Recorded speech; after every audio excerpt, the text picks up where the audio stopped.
ৰাজীৱ জিকিব কনফাৰ্ম ময়ো ভাবো এইবাৰ ইলেকশ্যনত বনৰগাঁৱত আমি বিজেপি জিকিমেই একদম 100% কনফাৰ্ম আমি জিকিমেই শ্ৰদ্ধাৰ ৰাইজ আমাৰ যেতিয়া বিটিআৰৰ ইলেকশ্যন আহিলে তেতিয়া আমাৰ মাজত আলোচনা হল যে আমি কেইটা সিটত ইলেকশ্যন উঠিম প্ৰথমতে আমি ভাবিলো যে ইয়াতটো বিপিএফ আছে ইউপিপিএল আছে গতিকে আমি 9-10টা ইলেকশ্যন খেলিলে হৈ যাব যেতিয়া মই আমাৰ কাৰ্যকৰ্তাসকলক কলো যে আমি কম সিটত ইলেকশ্যন খেলিম তেতিয়া মোক তেওঁলোকে কলে যে দাদা আপুনি এবাৰ নিজে বিটিআৰখন ঘূৰি চাওক আপুনি বুজি পাব যে আমি কেইটা সিটত ইলেকশ্যন উঠিব লাগে মই বিটিআৰত যোৱা 10 দিন মিটিং কৰি আছো প্ৰথমতে মুদৈবাৰী গলো মুদৈবাৰীৰ পিছত হৰিসিঙা খালিংদুৱাৰ তাৰ পিছত দৰঙাজুলি নাগৰিজুলি শুক্লাই চেৰফাং মথনগুৰি মুছলপুৰ তাৰ পিছত মই গলো সুবাইজাৰ তাৰ পিছত মানস চেৰফাং থুৰিবাৰী ফকিৰাগ্ৰাম দতমা আকৌ মই উদালগুৰিত গলো ননৈ চেৰফাং খৈৰাবাৰী ভেৰগাঁও তামুলপুৰত গলো বাগানপাৰা গোৰেশ্বৰ আকৌ বাক্সা জিলাত গলো আমাৰ ককলাবাৰী হালবাৰী তাৰ পিছত আমি গলো আমাৰ দিহিৰা তাৰ পিছত চিৰাঙত আমি চিৰাংদুৱাৰ আমি কোকৰাঝাৰত আজি আকৌ আহিলো বনৰগাঁও অলপ পিছত যাম গোমা মই যিমান সিটৰ নাম কলো সকলো মিটিংতে হাজাৰ হাজাৰ মানুহ বিজেপিক বিটিআৰত ইমান আদৰণি লৈছে যে এতিয়াও হাগ্ৰামা মহিলাৰীয়েও কয় যে আমাৰ বিজেপিৰ লগত কণ্টেষ্ট প্ৰমোদ বড়ুৱেও কয় বিজেপিৰ লগত কণ্টেষ্ট মইতো কওঁ যে বিজেপি সুপাৰফাষ্ট ট্ৰেইন হৈ আছে বিজেপি এতিয়া 1 নম্বৰত আছে মই ঠিক কৈছো নে নাই বিজেপি 1 নম্বৰত আছে নে নাই হাজাৰ হাজাৰ মানুহ আমি এটা সমষ্টিত এটা মিটিং পাতিছো বাকি পাৰ্টি বিলাকে 5টা 6টা সমষ্টি লগ লাগি এটা মিটিং পাতিছে আমাৰ এটা মিটিংত বৰষুণ হ'ব পাৰে ৰ'দ হ'ব পাৰে মানুহ আছেই আৰু ময়ো দেখিলো যে সকলোৱে বৰষুণত ভিজি আছে গতিকে ময়ো অলপ বৰষুণত ভিজি বৰষুণৰ আনন্দ লওঁ কাৰণ এইকেইদিন সকলো মানুহে কৈ আছিলে যে খৰাং বতৰ হ'ব পাৰে মোৰো ভয় লাগি আছিলে এতিয়া যেতিয়া মই বৰষুণ দেখিলো খেতি পথাৰত মানুহে কঠিয়া ৰুব পাৰিছে মোৰো মনটো ভাল লাগিলে আৰু সেই কাৰণে মই এইটো বৰষুণ বুলি ভাবা নাই মই এইটো ভগৱানৰ পুষ্প বৃষ্টি বুলি ভাবিছো যে আমাক সকলোকে আশীৰ্বাদ কৰিছে শ্ৰদ্ধা ৰাইজ আমি এই ইলেকশ্যন ইউপিপিএলৰ এগেইনষ্টটো খেলা নাই আমি বিপিএফৰ এগেইনষ্টটো খেলা নাই কোনো পাৰ্টি আমাৰ শত্ৰু নহয় আমি মাত্ৰ বিচাৰিছো যে এইবাৰ বিটিআৰত বিটিচিত এনেকুৱা এখন চৰকাৰ হওক যিখন চৰকাৰৰ সন্মুখত আমাৰ সমস্যাবিলাক সমাধান হ'ব পাৰে আমাৰ বিটিআৰত 26টা জনগোষ্ঠীৰ লোক বাস কৰে বিটিআৰ হোৱা কিমান দিন হল 22 বছৰ 2003ত মোৰ মনত আছে মই অসমত মন্ত্ৰী আছিলো আৰু ইয়াতে আমি হাগ্ৰামা মহিলাৰীক শপত দিয়াইছিলো তেতিয়া যি লৰা বাচ্চা আছিলে 22 বছৰ পিছত সেই লৰা এতিয়া বিয়া কৰাৰ সময় হল কিন্তু আমাৰ বিটিআৰৰ সমস্যা এতিয়াও সমাধান নহল কাৰোবাক লগ পাম কয় দাদা অৰুণোদয় পোৱা নাই, কাৰোবাক লগ পাওঁ বোলে প্ৰধানমন্ত্ৰীৰ ঘৰ পোৱা নাই, কাৰোবাক লগ পাওঁ বোলে চাকৰি পোৱা নাই, কাৰোবাক লগ পাওঁ বোলে মাটিৰ কাগজ হোৱা নাই। আৰু আমাৰ আজি যদি আমি চাব যাওঁ, সেই কেতিয়াবাই আদিবাসী আমাৰ সংঘৰ্ষ হৈছিলে, তাত কেম্পত থকা মানুহবিলাকে এতিয়াও টকা পোৱা নাই। আমাৰ সমস্যা বহুত। এতিয়া এই সমস্যাবিলাক আমি সমাধান কৰিব লাগিব। মই একেদিন বিটিআৰত য'তে গৈছো, এটা এটা সমষ্টিত ৰাইজে 3খন দলং বিচাৰিছে, 4খন দলং বিচাৰিছে, যাতায়াতৰ সমস্যা, ৰাস্তাৰ সমস্যা, স্কুলৰ সমস্যা। কিন্তু আজি 22 বছৰত আমি দেখা পাইছো যে বিটিআৰত চৰকাৰ থকা সত্ত্বেও বিটিআৰে ৰাইজৰ সমস্যা সমাধান কৰিব পৰা নাই। পেপাৰত ডেইলি শুনো বোলে কন্ট্ৰেক্টৰ বিলাকে 1000 কোটি টকা পাব বাকী আছে।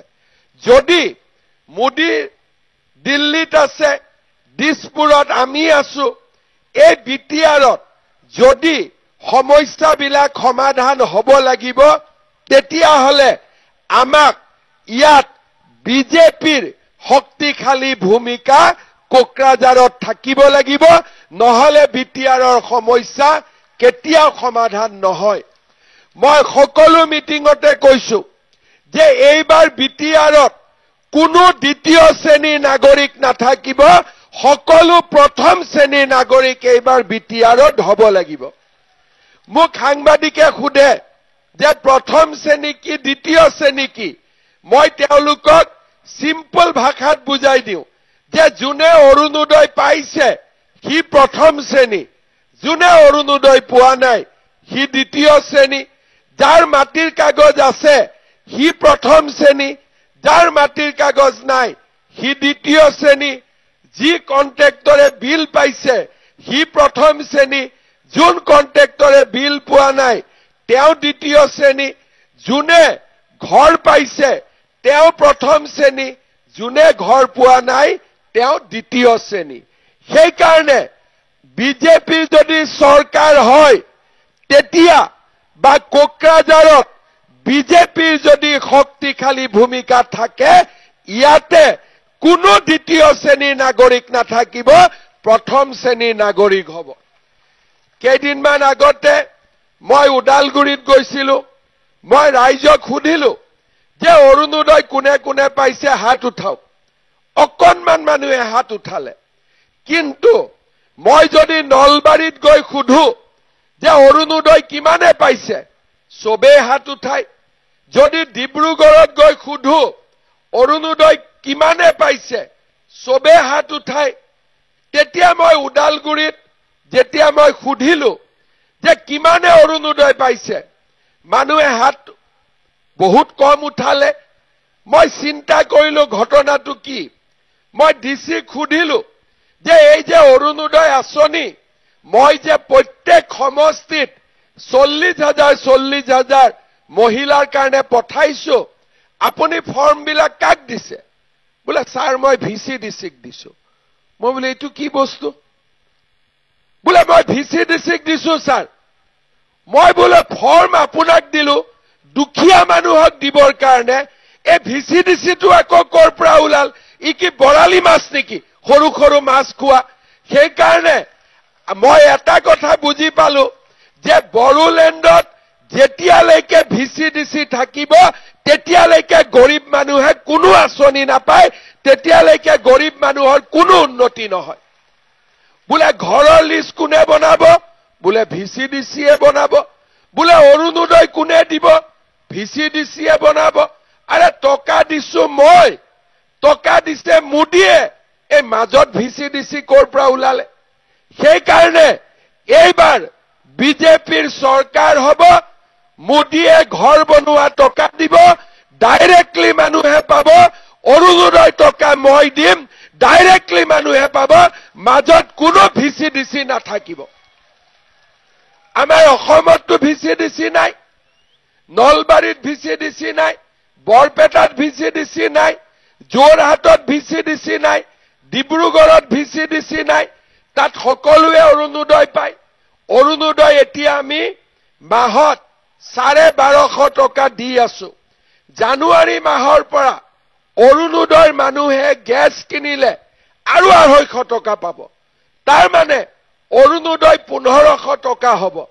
এতিয়া এই টকা যদি মোৰ বড়োলেণ্ডৰ মায়ে নাপায়, বড়োলেণ্ডৰ বাইদেৱে নাপায়, বড়োলেণ্ডৰ ভণ্টিয়ে নাপায়, আমাৰ মনবিলাক বেয়া হৈ থাকিবনে নাই? এতিয়া ফৰ্ম লৈ কাজিয়া। ডিচিক সুধিছো, বোলে ছাৰ ফৰ্ম VCDCয়ে লৈ গ'ল, অমুকে লৈ গ'ল, তমুকে লৈ গ'ল। এইটোতো ঠিক কথা নহয়। বৰালি মাছে সৰু সৰু মাছবিলাক খায় নে নাখায় নদীত? তেনেকে আমাৰ VCDCত সৰু সৰু মানুহবিলাকক BTRত VCDC বিলাকে খাই আছে। পইচা নিদিলে একো নহয়। পইচা নিদিলে না ঘৰ পায়, না পইচা নিদিলে অৰুণোদয় পায়, একো নাপায়। তেনেকেতো নহব। সেইকাৰণে এইবাৰ বিজেপিৰ চৰকাৰ আহক বা BPF আহক, UPPL আহক, পিছৰ কথা, কিন্তু বড়োলেণ্ডত VCDC দালালি চলিব নোৱাৰিব। কাৰণ গৰীব দুখীয়া মানুহে একো নাপাব। প্ৰধানমন্ত্ৰীয়ে ঘৰ বনাব টকা দিয়ে, ঘৰ বনোৱা টকা একাউণ্টত যাব লাগে, বোলে ইয়াতে VCDCয়ে ঘৰ বনাব। আৰে গৰীব মানুহৰ পইচা আমি গৰীবক দিব লাগিব নে আমি VCDCক দিব লাগিব? সেইকাৰণে বড়োলেণ্ডত BTRত যদি পৰিৱৰ্তন লাগে, তেতিয়াহ'লে আমি কাক ভোট দিব লাগিব? আমি বিজেপিক ভোট দিব লাগিব। BPFৰ দিনত ঠিকাদাৰে কাম কৰিলে বা নকৰিলে, UPPLৰ দিনত পেমেণ্ট আছে, পেমেণ্ট নাই, কিন্তু টকা থাকিলেহে টকা দিব পাৰিব। টকা ক'ৰ পৰা পাব? মোদীজীয়ে টকা দিলেহে টকা আহিব। আৰু মোদীজী টকা কোনে আনিব? দিছপুৰত বিজেপি আনিব। বিজেপিয়ে কাক দিব? কোকৰাঝাৰত দিব। তাৰ মানে আমাক দিল্লী, দিছপুৰ, কোকৰাঝাৰ ট্ৰিপল ইঞ্জিন চৰকাৰ থাকিলেহে আমাৰ ইয়াৰ সমস্যা সমাধান হ'ব। ইয়াতে সদায় আমি সৰু সৰু কথালৈ আমি পিছ পৰি আছো। সৰু সৰু কথালৈ আমি পিছ পৰি আছো। আজি আমাৰ বহুত মানুহ আছে, এই BTRতে জন্মিছে, এই BTRতে মৰিব। ঘৰো আছে, পাকা ঘৰো আছে, কিন্তু কাগজ নাই। যদি ঘৰো আছে, মই BTRতে জন্মিছো, BTRতে মৰিম, লাইটৰ কানেকশ্যন আছে, পানীৰ কানেকশ্যন আছে, খালি মাটিৰ কাগজ নাই। এইটো কেনেকুৱা কথা হ'ব পাৰে? যদি নাই, যদি একো নাই, কিন্তু সব আছে, কিন্তু সব থাকিও একো নাই। ঘৰ আছে, মোৰ মাটি আছে, বাউণ্ডাৰী ৱাল আছে, ইলেক্ট্ৰিচিটি কানেকশ্যন আছে, পানী আছে, বোলে মাটিৰ কাগজ আছে নে? বোলে মাটিৰ কাগজ নাই। আৰে এইটো কেনেকুৱা কথা? যদি নাই, যদি একোৱে নাই, সব আছে, দোকান আছে, লাইসেন্স আছে, মটৰচাইকেল আছে, গাড়ী আছে, সব আছে, কিন্তু মাটিৰ কাগজ নাই। আৰে নাই যদি একো নাই, কিন্তু যদি সব আছে, তেতিয়াহ'লে চব্জি, মাছ, মাংস সব আছে, খালি নিমখটো নাই। হয় নে নহয়? সবে আছে, খালি নিমখটো নাই। তে নিমখ নাখালে আঞ্জাখন কেনেকে ভাল লাগিব? বোলে সব আছে, গোটেইখিনি আছে। ইয়াতে মাটিও আছে, ঘৰো আছে, ইলেক্ট্ৰিচিটিও আছে, পানীও আছে, ৰাস্তাও বনাইছো, দলঙো বনাইছো, নামঘৰো বনাইছো, বাথৌ মন্দিৰো বনাইছো, গীৰ্জাও বনাইছো, খালি কি নাই? বোলে কাগজটো নাই। তাৰ মানে কথাটো কি? তাৰ মানে এইটোৱে কথা যে BTRত ৰাইজৰ লগত কথা পাতি সমস্যাবিলাক সমাধান কৰিবৰ বাবে মানুহে সাহস নকৰে। কথা পাতিব লাগিব, কথা পাতিব লাগিব যে এওঁতো ইয়াতে জন্মিছে, ইয়াতে মৰিব, বাংলাদেশতো মাটি নাই কাৰো, ক'ত যাব? এই কথাখিনি ইয়াত খোলা খুলি কোনেও নাপাতে।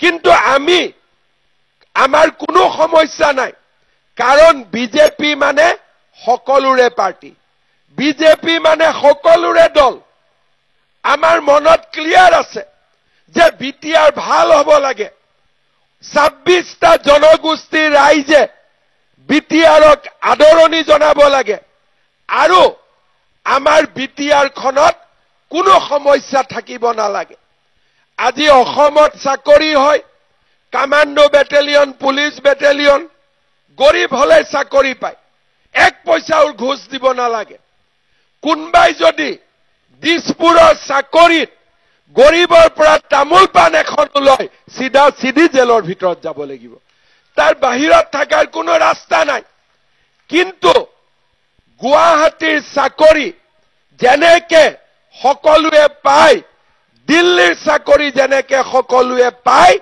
বিটিআৰৰ চাকৰিও কোকৰাঝাৰৰ চাকৰিও সকলোৱে পাব লাগিব লাগিব নে নালাগিব কিন্তু আজি গৰীব দুখীয়া মানুহৰ এই বিশ্বাস এতিয়াও অহা নাই আমি চেষ্টা কৰিব লাগিব যে সকলোৱে লগ লাগি সকলো জনগোষ্ঠীৰ লোকে লগ লাগি আমি বিটিআৰক সফল কৰিব লাগিব কিন্তু যদি আমি ৰাইজৰ সমস্যা সমাধান নকৰো গৰীব মানুহে বেলেগ জায়গাত সব আঁচনি পাব আৰু বিটিআৰত নাপাব মানুহৰ মন বেয়া হৈ থাকিব মানুহৰ মন কেতিয়াও ভাল হ'ব নোৱাৰে শ্ৰদ্ধা ৰাইজ কোকৰাঝাৰত যেতিয়া বিজেপিয়ে শক্তিশালী ৰূপত কোকৰাঝাৰৰ চৰকাৰত বহিব আৰু ৰাইজে আশীৰ্বাদ কৰিব আমাৰ ইয়াত একো সমস্যা নাথাকিব আমি সমস্যাবিলাক সকলো সমাধান কৰিব পাৰিম মোৰ এটাই প্ৰচেষ্টা 22 বছৰ হৈ গল আৰু 5 বছৰ যদি যায় 27 বছৰ হ'ব এইবাৰ ইলেকশ্যনত আমি এটাই চিন্তা কৰিব লাগিব যে বিটিআৰত কোনো যাতে দ্বিতীয় শ্ৰেণীৰ নাগৰিক নাথাকে সকলো প্ৰথম শ্ৰেণীৰ নাগৰিক হ'ব পাৰে সকলোৱে আনন্দ কৰিব পাৰে সকলোৱে ফূৰ্তি কৰিব পাৰে কাৰো মনত যাতে দুখ নাথাকে আৰু সেই কাৰণে এইবাৰ বিজেপিয়ে ভাল কৰি ইলেকশ্যন উঠিবৰ কাৰণে চেষ্টা কৰিছে মই আগতে আপোনালোকক কৈছো যে এইকেইটা দিন যোৱা 1 তাৰিখৰ পৰা আজি 13 তাৰিখ হল প্ৰত্যেক দিনাই 2খন মিটিং 3খন মিটিং মই ৰাইজৰ আগত গৈছো ৰাইজক এটাই কথা বুজাইছো যে বিপিএফও আমাৰ শত্ৰু নহয় ইউপিপিএলও আমাৰ শত্ৰু নহয় আমি মাত্ৰ বিচাৰিছো যে 22 বছৰ পিছতো বিটিআৰৰ ৰাইজৰ যি দুখ থাকি গল কষ্ট এতিয়াও হৈ আছে কৰবাত দলং নাই কৰবাত ৰাস্তা নাই কৰবাত স্কুল নাই কৰবাত কলেজ নাই এইবাৰ আমি বিটিআৰক সৰ্বাংগ সুন্দৰ বনাব লাগিব বিটিআৰক অসমৰ ভিতৰতে আটাইতকৈ বিকশিত অঞ্চললৈ ৰূপান্তৰ কৰিব লাগিব আজি আপোনালোকে গুৱাহাটীত যাওক কিমান ডেভেলপমেন্ট ডিব্ৰুগড়ত যাওক কিমান ডেভেলপমেন্ট আজি নলবাৰীত যাওক কালি মই দিনত নলবাৰীত গৈ আছো নলবাৰী টাউনত 4খনকৈ ফ্লাইঅভাৰ হৈছে আজি গুৱাহাটীলৈকে যাওক প্ৰতিটো দিনতেই নতুন নতুন কিবা হৈ আছে গৰীব দুখীয়া মানুহক চাওক অৰুণোদয় পাইছে মহিলা আত্মসহায়ক গোটে লাখপতি বাইদেউৰ টকা পাইছে ৰেশন কাৰ্ডত বিনামূলীয়া চাউল পাইছে চিকিৎসাৰ বাবে আয়ুষ্মান ভাৰতৰ কাৰ্ড পাইছে আজি 1 নৱেম্বৰৰ পৰা দুখীয়া মানুহে ৰেশন কাৰ্ডত চাউলৰ লগত দালি পাব নিমখ পাব চেনি পাব তাৰো ব্যৱস্থা আজি আমি কৰিছো কিন্তু এই আঁচনিবিলাক বিটিআৰৰ ৰাইজেও পাব লাগিব বিটিআৰৰ ৰাইজেও কোকৰাঝাৰৰ ৰাইজেও বনৰগাঁৱৰ ৰাইজেও এই আঁচনিবিলাক পাব লাগিব কেতিয়া এই আঁচনিবিলাক পাব যেতিয়া আমাৰ মানুহ দিছপুৰ কোকৰাঝাৰ ডাইৰেক্ট কানেকশ্যন হ'ব মাজত কোনো ভিচিডিচি নাথাকিব তেতিয়াই আমাৰ সমস্যা সমাধান হ'ব ক'ৰ পৰা আহে এইবিলাক মই বুজিয়ে নাপাওঁ ইলেকশ্যন হৈ যাব কাজিয়া আৰম্ভ হৈ যায় দাদা মোৰ নামটো ভিচিডিচি দিয়ক মোৰ নামটো ভিচিডিচি দিয়ক আৰে কিয় দিব লাগে তাৰ মানে গৰীব দুখীয়া মানুহে যাতে চৰকাৰৰ একো স্কিম নাপায় সদায় মাজৰ মানুহ চলি থাকে আজি আমি অসমত মাজৰ মানুহ নোহোৱা কৰি দিছো চাকৰি নামত দালালি নাই আঁচনিৰ নামত মাজৰ মানুহ নাই আজি আমি অসমত সব নোহোৱা কৰি দিছো ডাইৰেক্টলি চৰকাৰী চাকৰি আগতে এটা মেজিষ্ট্ৰেটৰ চাকৰি 1 কোটি টকা দিব লাগিছিল এতিয়া তামোল পান এটা খাব কোনে হিম্মত নকৰে দুখীয়া দুখীয়া মানুহ এছিএছ হৈছে দুখীয়া দুখীয়া মানুহ ডিএছপি হৈছে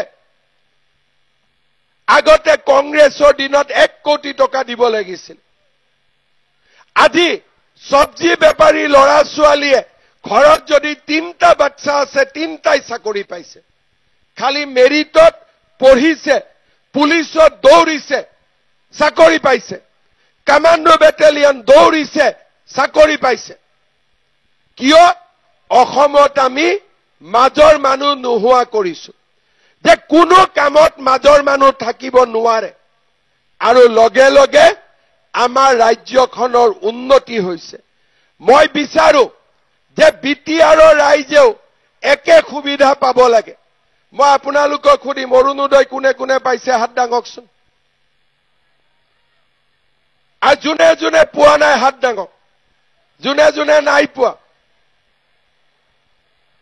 এতিয়া পোৱাটো বেছি না নোপোৱাটো বেছি নোপোৱাটো বেছি কিন্তু যদি মই বেলেগ জায়গাত গৈ খুদু যে কেইজনে পোৱা নাই নোপোৱাটো কম পোৱাটো বেছি ইয়াতে নোপোৱাটো বেছি আৰু পোৱাটো কম কাৰণ বেলেগ জায়গাত ভিচিডিচি নাই ইয়াত মাজত ভিচিডিচি সোমাই আছে বেলেগ কথা একো নাই মই ঠিক কথা কৈছো নে নাই আৰু মই ডাইৰেক্ট কথা কওঁ মই সিধা সিধি কথা কওঁ আৰু সেই কাৰণে আজি আমাৰ অসমত উন্নতি হৈছে শ্ৰদ্ধাৰ ৰাইজ আপোনালোকে মনত পেলাব যে বিজেপি চৰকাৰে আজিলৈকে বিটিআৰৰ যি হৈছে বিজেপি চৰকাৰৰ দিনত হৈছে বিটিচিৰ চুক্তিও বিজেপিয়ে কৰিছিলে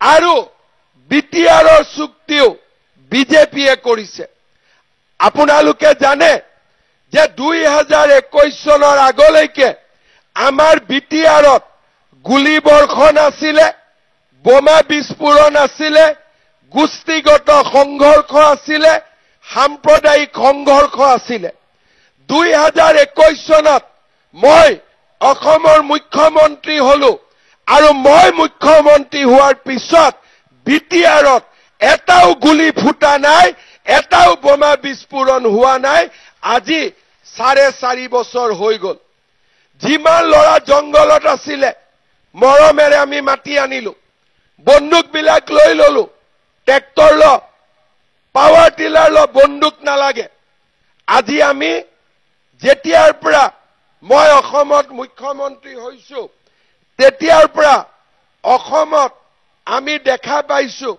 যে সম্পূৰ্ণ শান্তি আহিছে আগতে কোকৰাঝাৰ বনৰগাঁও আগতে ইলেকশ্যন হৈছিলে কাক ভোট দিব লাগে মটৰচাইকেলত লৰা আহিব বন্দুক থাকিব বোলে অমুকক ভোট দিব লাগিব কিন্তু আজি যোন পাৰ্টিয়ে নহওক ৰাইজক বন্দুক দেখুৱাই ভোট খোজা নাই নমস্কাৰ কৰি ভোট খুজি আছে যে মোক ভোট দিয়ক নমস্কাৰ কৰি আছে কিয় বিজেপিয়ে শান্তি আনিলে বিজেপিয়ে ৰাইজক গণতান্ত্ৰিক অধিকাৰ ঘূৰাই দিলে যিসকল কোকৰাঝাৰত 50 ইয়াৰ প্লাস এই বনৰগাঁৱৰ মিটিঙত আহিছে তেওঁলোকে কব যে কোকৰাঝাৰত আগত ইলেকশ্যন কেনেকে হৈছিল কোনো মিটিং নাই কোনো পলিটিক্যাল পাৰ্টি নাই মটৰচাইকেলত আহিব, বন্দুকত কব অমুকক ভোট দিবি, আৰু ভোট দিব যোৱাৰ আগতে ভোট শেষ।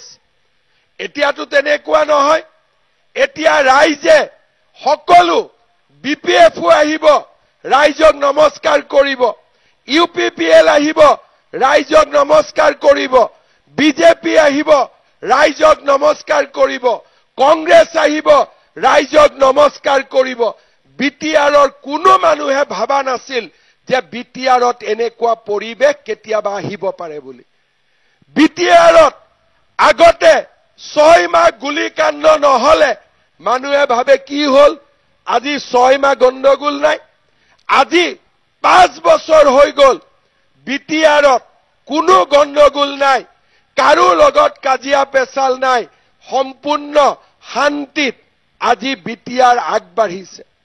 মই বিশ্বাস কৰো BJPয়ে শান্তি আনিলে, BJPয়ে গণতান্ত্ৰিক অধিকাৰ আনিলে, এবাৰ যদি BJPয়ে সুবিধা পায় তেতিয়াহলে BJPয়ে ৰাইজৰ সকলো দুখ একে বছৰতে নোহোৱা কৰি আমাৰ সমাজখনক আগুৱাই লৈ যাব পাৰিব। শ্ৰদ্ধা ৰাইজ, ৰাজীৱ বাঙাল মোক আপোনালোকৰ কেইবাটাও কামৰ বাবে অনুৰোধ কৰিছে। আমাৰ ৰাজীৱ বাঙাল ডাঙৰীয়াই মোক কৈছে যে আমাৰ চিকাৰগাঁৱত এটা স্কিল ডেভেলপমেন্ট চেণ্টাৰ হ'ব লাগে নেকি? তাৰপিছত তেওঁ মোক কৈছে যে নতুন BDO অফিচ এটা পাটগাঁৱত হ'ব লাগে নেকি? ৰাজীৱ বাঙালে মোক কৈ আছে। তাৰপিছত কৈছে যে পুটিমাৰী গাঁৱত এখন নাৰ্ছিং স্কুল হ'ব লাগে, হয় নেকি? তাৰপিছত তেওঁ মোক কৈছে যে আউলা নালা নদীত ইৰিগেশ্যন কেনেল নোহোৱাৰ কাৰণে 3000 বিঘা মাটিত ভাল কৰি খেতি কৰিব পৰা নাই, গতিকে তাতে সুইচ গেট আৰু ইৰিগেশ্যন কেনেল বনাব লাগে, যাতে গেইল পাইপলাইন ষ্টেচন বেলটাৰী কাষত থকা আমাৰ বংশীগাঁও VCDCত ধুনীয়া খেতি বাৰী হ'ব পাৰে। ঠিকে কৈছে নে নাই? তাৰপিছত তেওঁ কৈছে যে ডালুবাৰী আৰু বাংলাবাৰী টি গাৰ্ডেনত এটা মিনি ষ্টেডিয়াম হ'ব লাগে নে নালাগে? তাৰপিছত কৈছে যে বীৰ চিলাৰায়ৰ নামত এটা আমাৰ বাখাৰা চন্দ্ৰপাৰাত এটা ষ্টেচু হ'ব লাগে আৰু এটা অডিটৰিয়াম হ'ব লাগে।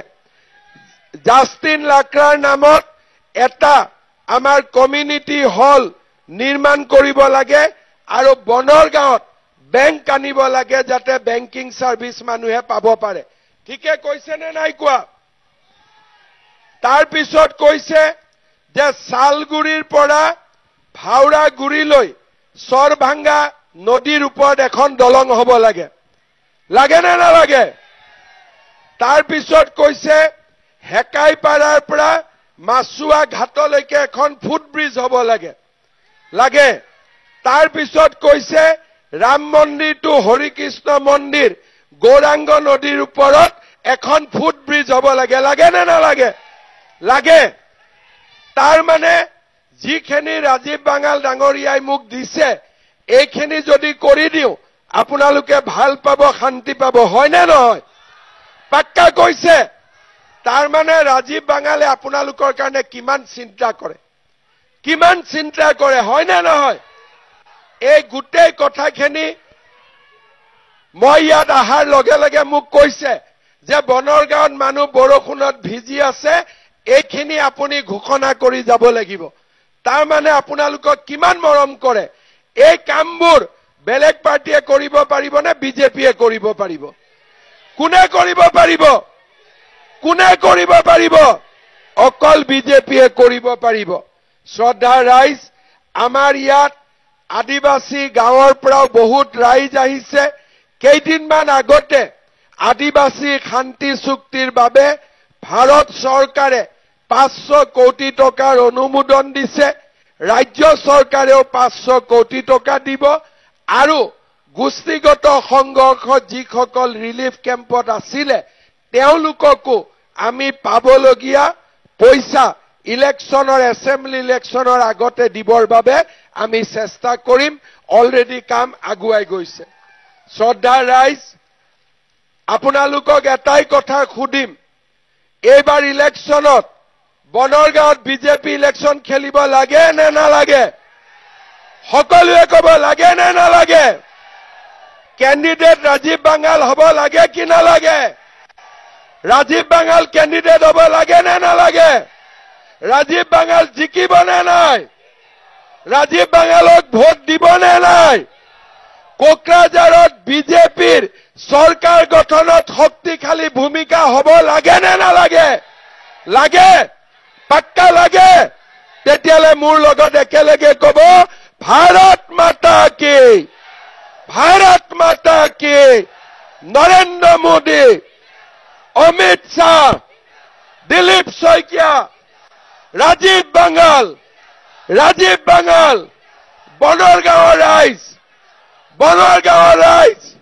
বনৰগাঁৱৰ ৰাইজ বহুত বহুত ধন্যবাদ ছেপ্টেম্বৰত আকৌ আহিম ঠিক আছে ইলেকশ্যনৰ মাজত আহিব লাগে নে নাই আৰু এবাৰ আজিতো বৰষুণত ভিজিলো সিদিনাখন আহিলে ভাত পানী খাই যাম ইয়াতে হ'ব পাক্কা ৰাজীৱ জিকিলে জিকাৰ পাৰ্টিটো আৰু ডাঙৰ কৰি খাম হ'ব জিকিব নে নাই ঠিক আছে বহুত বহুত ধন্যবাদ জয় হিন্দ বন্দে মাতৰম